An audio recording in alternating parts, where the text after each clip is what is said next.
Assalamualaikum warahmatullahi wabarakatuh. Selamat sore anak-anak hebat yang ada di sana. Kembali lagi dalam acara Ada Kelas di ATV.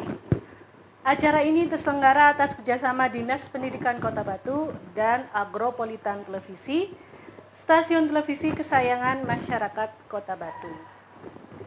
Oke anak-anak, pada sesi 2 kali ini kalian akan belajar bareng dengan saya, Ibu Dewi Roslia atau biasa dipanggil dengan Bu Rosi, Mapel Ilmu Pengetahuan Sosial dengan materi kehidupan masyarakat Indonesia pada masa Islam.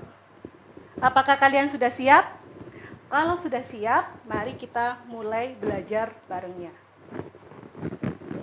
Oke anak-anakku, hari ini di sesi kedua kali ini kalian akan belajar tentang kehidupan masyarakat Indonesia pada masa Islam.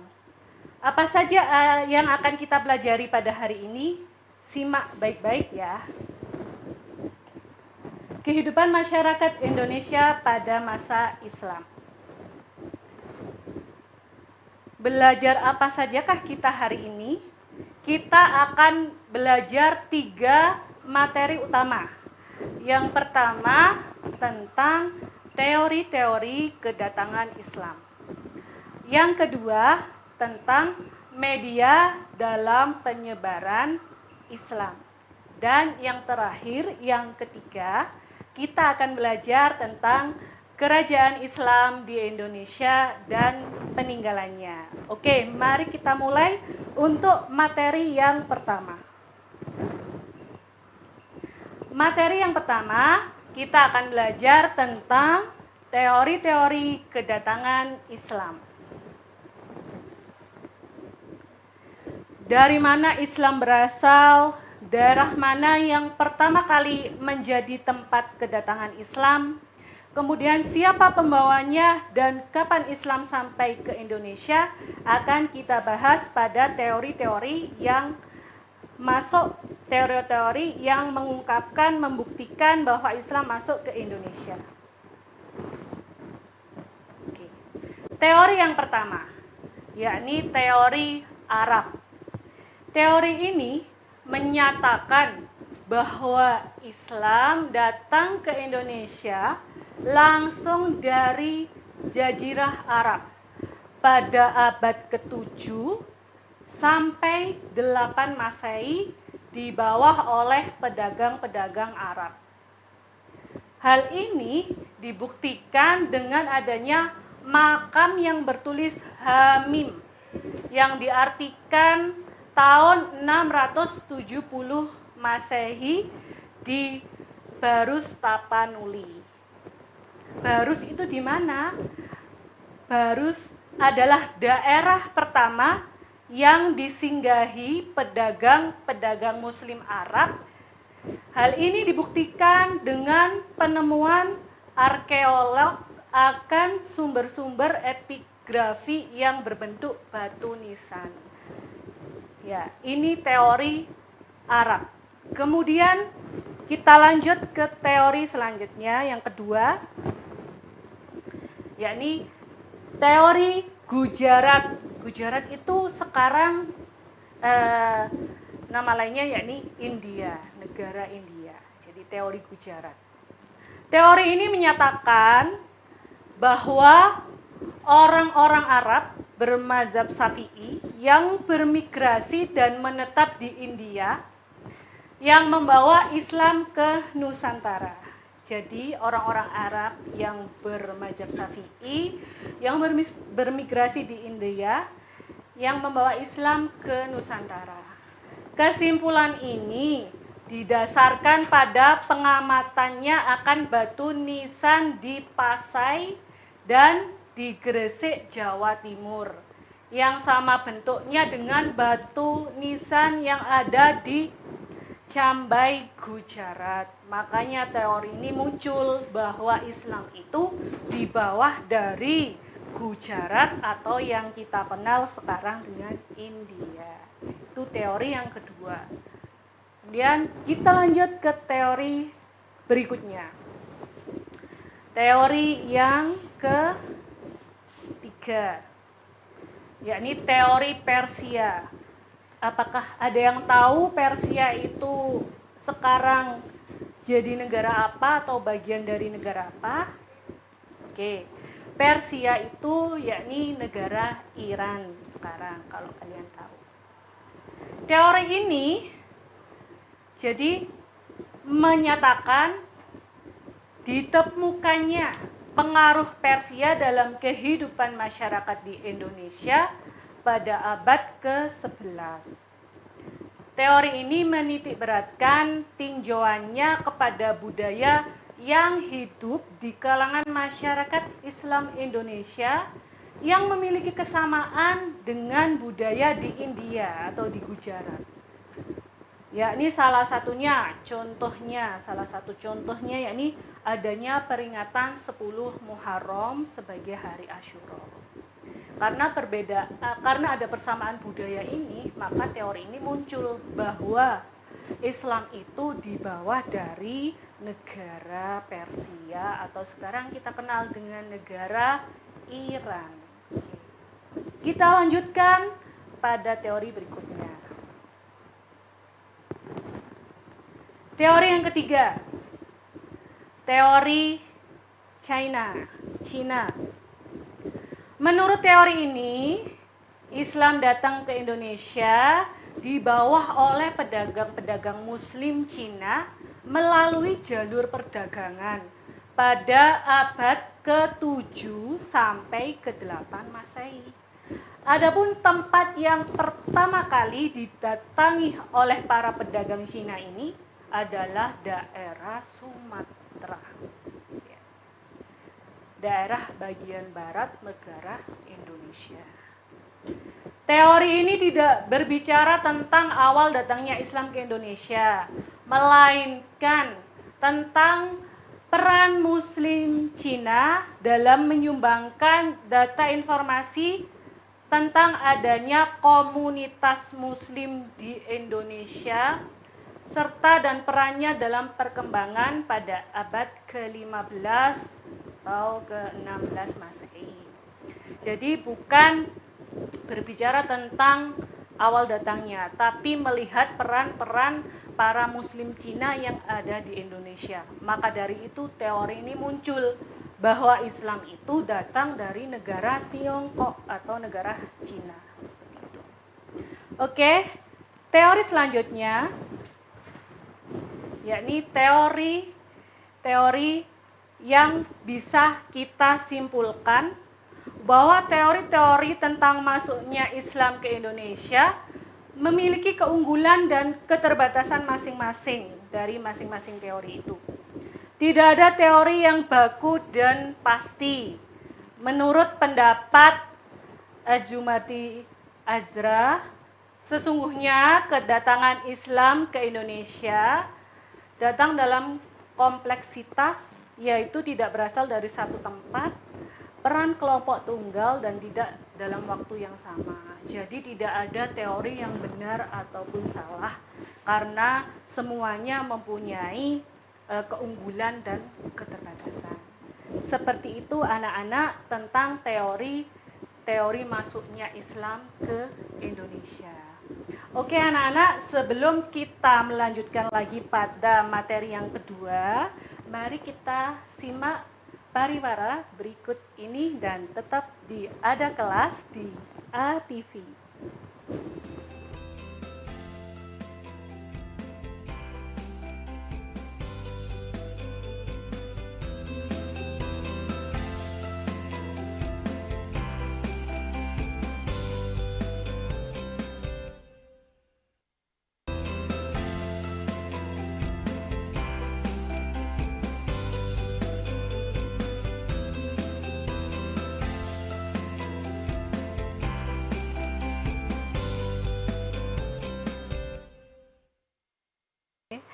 Oke anak-anak, kembali lagi dalam acara Ada Kelas di ATV.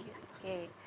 Sebelum tayangan pariwara yang sudah lewat tadi, kalian sudah belajar tentang teori-teori masuknya Islam. Jadi seperti yang Bu Rosi sampaikan tadi, bahwa tidak ada teori yang baku dan pasti. Masing-masing teori itu punya keunggulan dan keterbatasan. Kita coba ulang lagi, teori-teori apa saja kah tadi yang sudah Bu Rosi jelaskan? Yang pertama ada teori Arab, yang kedua ada teori Persia atau yang sekarang kita kenal itu dari negara Iran. Kemudian yang ketiga ada teori Gujarat atau India, dan yang terakhir ada teori China. Oke, kita lanjutkan pada materi yang kedua. Materi yang kedua, kita akan belajar tentang media Islam, media dalam penyebaran Islam. Apa sajakah media-media yang digunakan dalam penyebaran Islam di Indonesia? Oke. Media yang pertama yakni media perdagangan. Ini sudah, kalau kalian pernah baca-baca, media perdagangan adalah media yang paling utama dalam menyebarkan agama Islam di Indonesia. Jadi para pedagang muslim yang menetap di sekitar pelabuhan itu membentuk perkampungan muslim. Perdagangan merupakan jalan dakwah pertama yang menjadi awal mula masuknya Islam ke Indonesia. Jadi Islam ke Indonesia salah satu medianya yakni melalui perdagangan. Terus media yang kedua apa itu? Media pernikahan. Metode pernikahan dilakukan dengan cara seseorang yang telah memeluk agama Islam melakukan pendekatan kepada raja atau bangsawan atau keluarganya untuk dinikahi secara Islam.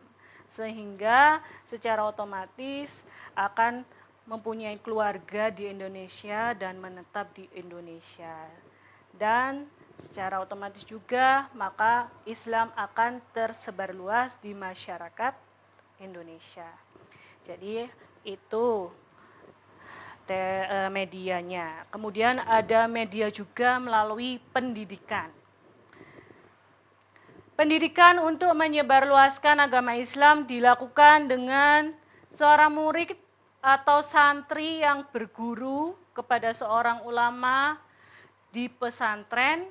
Kemudian setelah cukup ilmunya dan lulus dari pesantren, berdakwah ke daerah asal dan daerah lain yang belum memeluk Islam. Jadi mempunyai misi dakwah agar setelah lulus dari pesantren sudah paham ilmunya, sudah mendapatkan berbagai macam ilmu terkait agama Islam, santri itu atau murid itu kembali ke daerah asalnya atau ke daerah-daerah lain untuk menyebarkan agama Islam.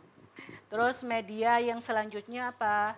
Media seni budaya. Yakni seni budaya yang cukup sering digunakan oleh ulama dan wali dalam mendakwakan Islam adalah dengan pagelaran wayang. Kemudian ada juga upacara sekaten. Terus ada juga seni pahat. Ada seni ukir. Ada seni tari dan seni musik serta seni sastra. Jadi kalau kalian pernah mendengar lagu Lir Ilir, itu adalah salah satu media dakwah dari wali untuk menyebarkan agama Islam. Seperti itu. Kemudian media apa lagi yang digunakan untuk menyebarkan agama Islam di Indonesia, yakni dengan cara dakwah secara langsung. Jadi strategi penyebaran Islam di Nusantara dengan metode dakwah cukup sering dilakukan oleh seorang wali dan ulama. Mereka menyebarkan Islam dengan berdakwah ke kampung-kampung dan desa-desa untuk menyebarkan Islam. Jadi ini yang biasanya dilakukan. Kalau kalian pernah tahu Wali Songo, ya ini dilakukan oleh Wali Songo. Jadi dengan cara berdakwah, baik itu melalui dengan ajaran agama, ataupun dengan pembuatan menciptakan seni-seni yang bisa diterima oleh masyarakat Indonesia. Kemudian media apa lagi yang bisa atau yang dapat menyebarkan agama Islam di Indonesia, yakni media tasawuf. Kalau kalian tahu tasawuf ya dia. Metode tasawuf yang memiliki strategi dakwah yang efektif karena sesuai dengan kultur dari peradaban Hindu-Buddha. Jadi metode tasawuf ini hampir kulturnya sama dengan peradaban Hindu-Buddha di peradaban sebelumnya. Tasawuf yang menggunakan mistifikasi mudah dipahami oleh masyarakat Nusantara yang berorientasi kepada kebudayaan Hindu-Buddha. Jadi kan tasawuf itu lebih mengarah pada istilahnya pada hal-hal yang sudah makrifat, yang sudah istilahnya mistis. Jadi itu mudah untuk dipahami oleh kalangan-kalangan atau masyarakat yang dulunya itu punya budaya atau beragama Hindu-Buddha yang menyembah antara apa tuh roh, makhluk gaib seperti itu. Oke anak-anak, itu tadi media dalam penyebaran agama Islam. Sebelum kita lanjutkan pada materi yang ketiga, yakni tentang kerajaan-kerajaan Islam dan peninggalannya, mari kita saksikan pariwara berikut ini dan tetap di Ada Kelas di ATV.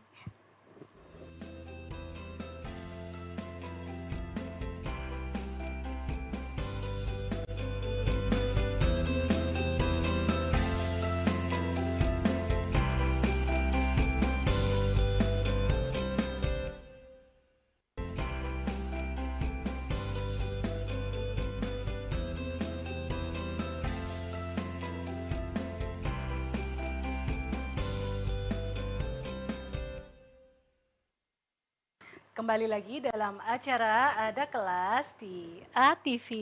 Oke anak-anakku, apa masih semangat? Semoga kalian masih semangat untuk mengikuti acara Ada Kelas di ATV dan sinau bareng dengan Bu Rosi tentang kehidupan masyarakat Indonesia pada masa Islam. Tadi kalian sudah belajar tentang media dalam penyebaran agama Islam. Apa saja? Apakah kalian masih ingat? Ada dari perdagangan, kemudian ada pernikahan, kemudian ada di jalur pendidikan, jalur seni, terus ada jalur dakwah, dan yang terakhir ada di jalur tasawuf ya anak-anak. Oke, kita lanjutkan pada materi selanjutnya tentang kerajaan Islam di Indonesia dan peninggalannya. Kerajaan yang pertama. Apa kerajaan pertama? Kerajaan yang bercorak Islam, yakni kerajaan Samudra Pasai. Dijuluki dengan garda terdepan Nusantara. Jadi kerajaan Samudra Pasai dijuluki garda terdepan Nusantara. Samudra Pasai merupakan kerajaan Islam yang berada di ujung utara Pulau Sumatera bagian barat di Indonesia. Sultan pertama dari kerajaan Samudra Pasai adalah Sultan Malik Al-Saleh. Beliau kemudian digantikan oleh putranya yang bernama Sultan Muhammad yang memerintah pada tahun 1297 Masehi sampai 1326. Pengganti dari Sultan Muhammad adalah Sultan Ahmad yang bergelar Malik Al-Thohir. Kalau kalian lihat di tayangan TV kalian, di situ adalah gambar makam Sultan Malik Al-Saleh, yakni raja pertama pendiri dari kerajaan Samudra Pasai. Kerajaan Samudra Pasai Pada masa pemerintahannya, jadi pada masa pemerintahan Sultan Ahmad, mendapat kunjungan dari Ibnu Battuta. Beliau meninggalkan catatan-catatan yang berisi Samudra Pasai mempunyai pelabuhan yang sangat penting di jalur perdagangan Selat Malaka.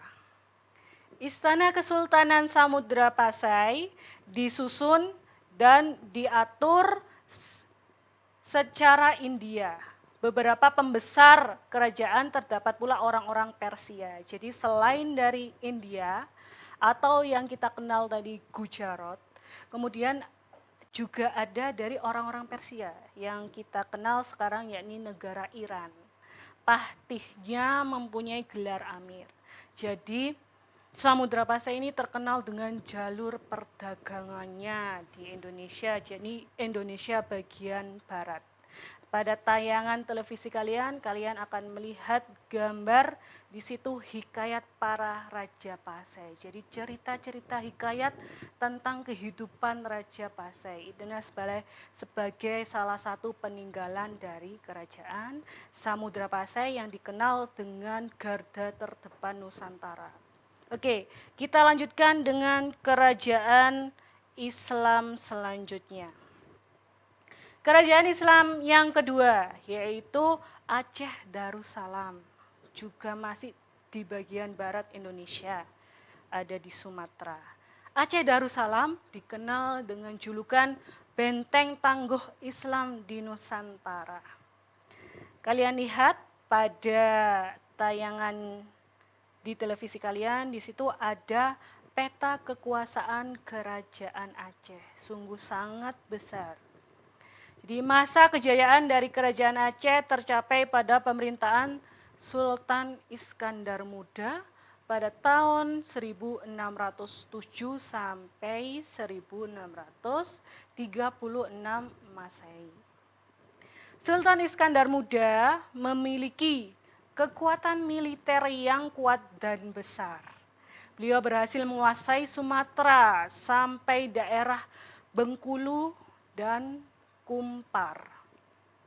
Sultan Iskandar Muda digantikan oleh menantunya, yakni Sultan Iskandar Thani. Pada masa beliau, kejayaan Aceh terus berlangsung dan bertambah jaya seperti mertuanya.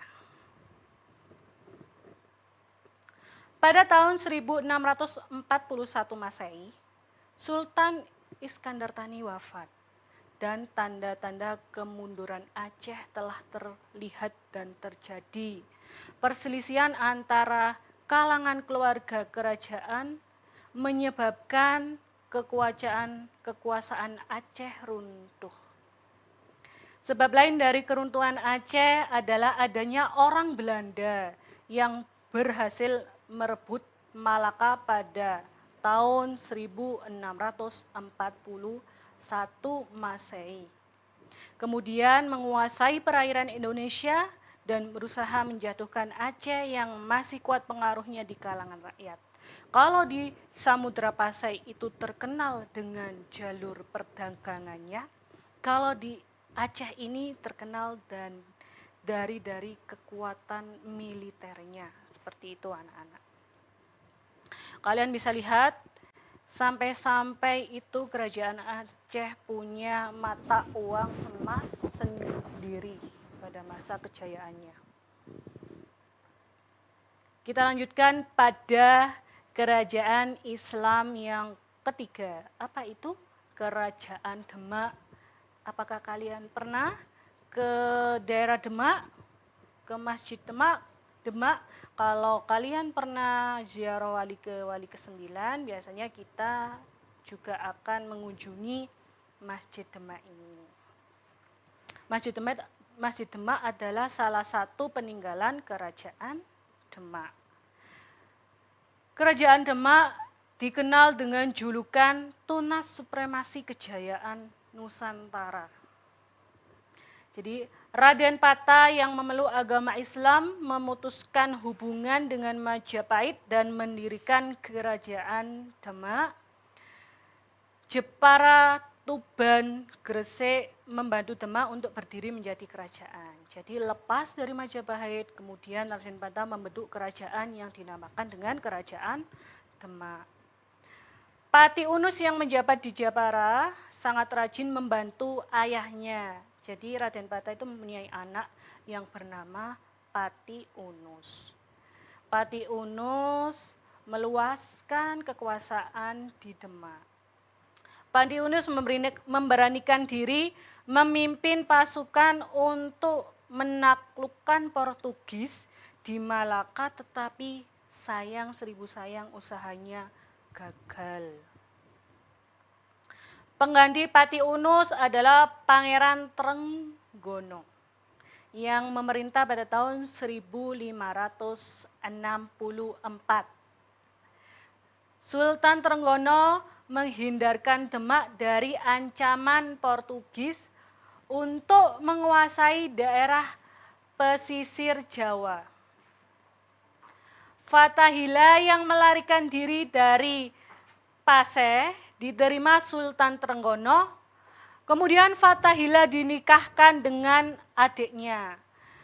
Fathahillah inilah yang menjadi kunci Demak dalam menghalau dan mengalahkan Portugis di pesisir Jawa. Apa yang kita kenal dari kerajaan Demak? Yakni berani mengalahkan Portugis. Jadi salah satu penjajah di Indonesia yang ada di pesisir Pulau Jawa. Kalau kalian lihat di sana, di situ ada peninggalan kerajaan Demak yakni Pawastren. Pawastren ini ada di dalam Masjid Demak, jadi tempat di mana para perempuan itu sholat, bagian perempuan sholat, bilik di salah satu bilik di Masjid Demak. Oke, itu anak-anak. Kita lanjutkan ke kerajaan selanjutnya. Kerajaan apakah itu? Kerajaan Banten. Julukannya apa? Garda Pulau Jawa. Banten dikuasai oleh Fathahillah atas nama Sultan Demak. Seluruh pantai utara sampai dengan Cirebon merupakan daerah yang dikuasai dengan tujuan digunakan untuk kepentingan perdagangan dan memperkuat kedudukan Banten. Fathahillah menduduki pemerintahan daerah Banten, sedangkan daerah Cirebon diserahkan kepada putranya Pangeran Pasarean, jadi dibagi-bagi tugas. Fathahillah di daerah Banten ayahnya, sedangkan Pasarean ada di daerah Cirebon. Setelah Pangeran Pasarean wafat, Fathahillah memegang kendali atas pemerintahan Cirebon dan pemerintahan Banten diserahkan kepada putranya yakni siapa? Hasanuddin. Seperti itu anak-anak.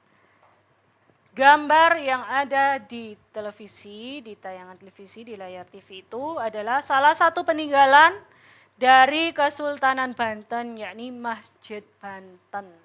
Seperti itu. Oke anak-anak, untuk Kerajaan Banten akan kita lanjutkan setelah tayangan pariwara berikut ini. Tetap ada kelas di ATV.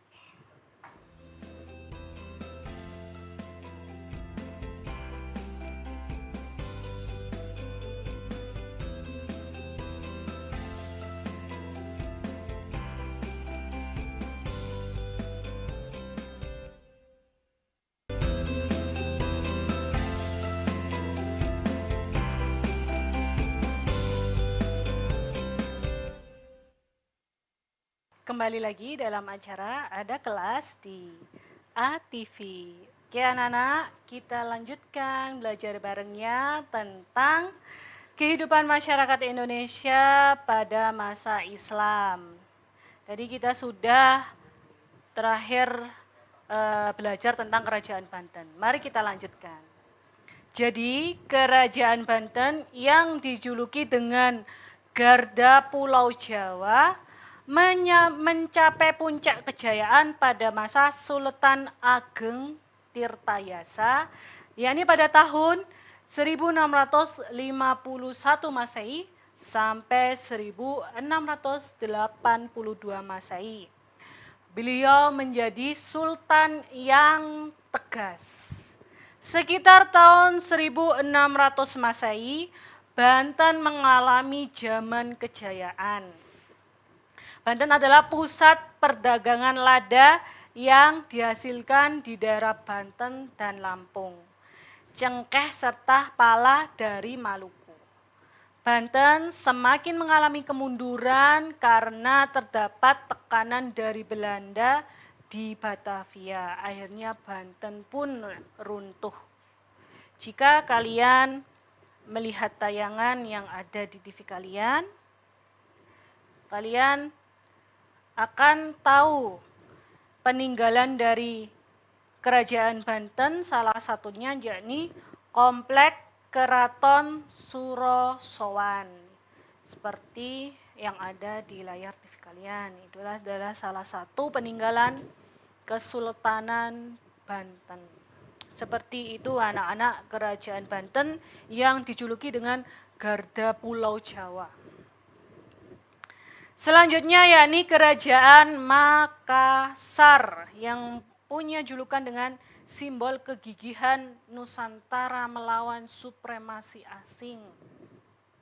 Daerah Makassar memasuki era peradaban Islam pada awal abad ke-17, yakni terdapat dua penguasa dari kerajaan kembar Goa dan Talo sebagai kerajaan bercorak Islam pada tahun 1605 Masehi.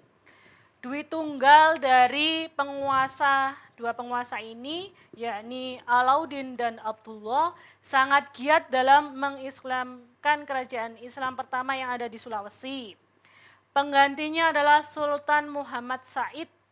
Beliau tidak segan untuk mengirimkan armada Goa ke Maluku dalam perlawanan rakyat melawan penjajah yang bertindak sewenang-wenang. Dwi tunggal ini bekerja sama untuk melawan penjajah yang pada saat itu menjajah negara Indonesia yang bertindak sewenang-wenang kepada masyarakat Indonesia. Perlawanan terhadap Belanda yang sengit terjadi pada era Sultan Hasanuddin. Beliau memegang pemerintahan kerajaan Goa dari tahun 1653 Masehi sampai 1669 Masehi. Dan Belanda memalingkan perhatiannya ke Makassar yang dulunya ke Kerajaan Goa dan Talo, kemudian berpindah ke Makassar Belandanya. Aru Palaka, bangsawan Sopeng Bone dalam tahun 1660 Masehi berusaha membebaskan daerah dari pengaruh kekuasaan Goa. Aru Palaka berhasil melepaskan Bone yang mendapat bantuan dari Belanda. Gambar yang ada di layar kalian adalah salah satu peninggalan dari Kerajaan Makassar, yakni Istana Balalompoa. Kerajaan selanjutnya yakni Kerajaan Mataram. Kerajaan Mataram dijuluki dengan pewaris supremasi Nusantara dari Jawa bagian selatan. Seperti itu. Sutawijaya yang bergelar Panembahan Senopati mengangkat dirinya sendiri menjadi Sultan Mataram. Jadi anak-anak, kalau di kerajaan bercorak Hindu-Buddha kita kenal dengan istilah raja. Kalau di Islam, kerajaan bercorak Islam kita kenal dengan sultan. Beliau menunjukkan kekuatan Mataram dengan menyerang Surabaya pada tahun 1586. Sebagian wilayah di Pulau Jawa, bagian tengah dan timur berhasil ditaklukkan oleh Mataram. Panembahan Senopati wafat pada tahun 1601 dan dimakamkan di Kota Gede. Penggantinya adalah Mas Jolang atau Panembahan Sedo ing Krapyak Mas Jolang sibuk meredam pemberontakan-pemberontakan yang terjadi di daerahnya. Masjid Gede Mataram adalah salah satu peninggalan Kerajaan Mataram. Menjelang runtuh, Mataram semakin terdesak dengan perjanjian yang terus dilakukan dengan Belanda. Banyak ketidakpuasan muncul di dalam keluarga raja dan banyak terjadi suksesi di antara mereka. Akhirnya kekuatan kerajaan tersebut melemah. Akhirnya melalui perjanjian Giyanti pada 13 Februari 1755 Masehi, Mataram pecah menjadi dua kerajaan, yaitu Kesultanan Yogyakarta dan Kesunanan Surakarta. Jadi kalau kalian biasanya mengenal kalau di kerajaan Majapahit itu raja, kalau di kerajaan yang bercorak Islam adalah sultan. Rata-rata runtuhnya kerajaan Islam itu dipengaruhi oleh kedatangan para penjajah ataupun dari faktor internal ketidakharmonisan dari keluarga. Oke anak-anak, itulah materi kehidupan masyarakat Indonesia pada masa Islam. Kalian bisa mengeksplor pengetahuan kalian melalui internet, buku-buku, belajar secara mandiri, mendalami kerajaan-kerajaan yang lain yang bercorak Islam. Semoga sinau bareng ini bermanfaat dan sampai jumpa pada pertemuan selanjutnya. Terima kasih, tetap semangat. Assalamualaikum warahmatullahi wabarakatuh.